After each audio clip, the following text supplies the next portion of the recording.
Hey, good morning, Duluth Vineyard. Reflecting today on Philippians chapter 1. And I love the way that God speaks through us through the scriptures as we just take time to read and meditate and reflect on the things that He's doing. And so these morning videos are just a reflection.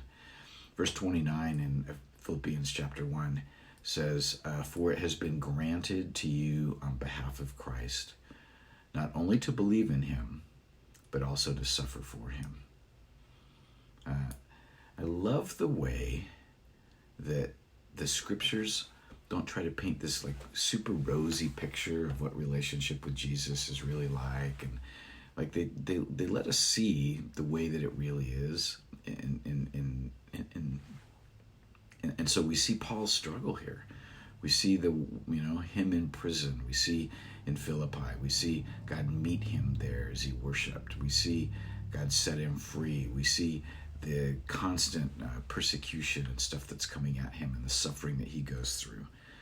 And we know from Scripture, like this one, it's been granted to you on behalf of Christ to not only believe in Him, but also to suffer for Him, that we are invited into that same kind of suffering. And so one of the resources that we talked about that God gives us in suffering is the resource of Himself. We get to experience the presence of God in the midst of that. There's a book called The Heavenly Man. If you've never read that, I highly recommend it. It's a pretty good, thick book, and it's the story of Brother Yun and the persecution that he endured in China, and being a pastor in the underground hidden church. And he recounts kind of telling his stories and how people would say, oh, I'm so sorry that you had to suffer that. I'm so sorry that went that way for you. And his response back, which I was astounded by and I loved, was, I'm sorry for you that you've never experienced the closeness of God that you experience in the midst of the most intense suffering. Can you get that? Like that's amazing. I'm sorry that you've never undergone suffering, because the way that God shows up in those moments.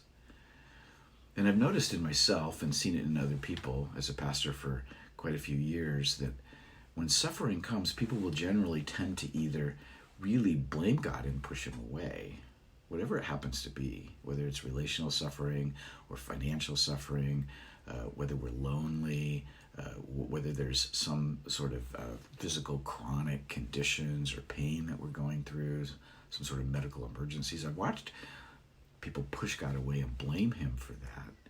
And then I've watched the ensuing like bitterness and angst and stuff grow in their life. And I've watched other people, sometimes those I wouldn't have expected to do this, cling to Him, cling to God, and God meets them.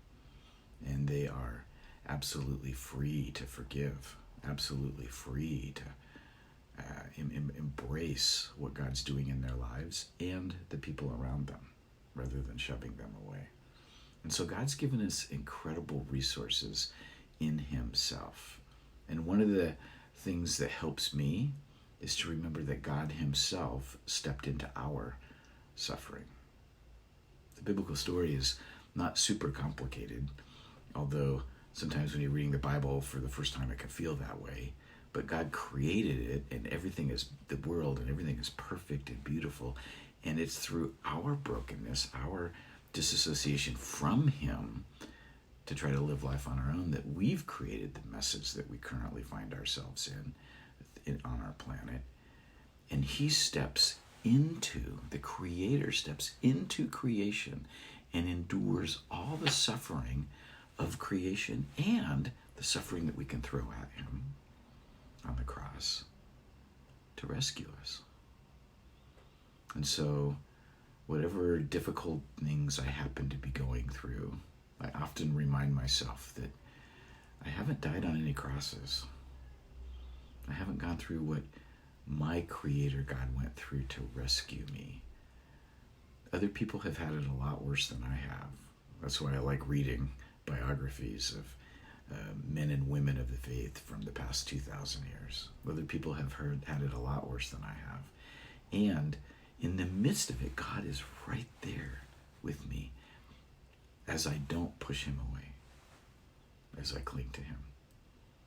And so whatever this season of COVID has meant for you, my prayer for us is that we wouldn't push him away, that we would hold tight. God, would you give us a tenacity to hold on to you like a pit bull and not let go. May you experience God's grace today. God bless you.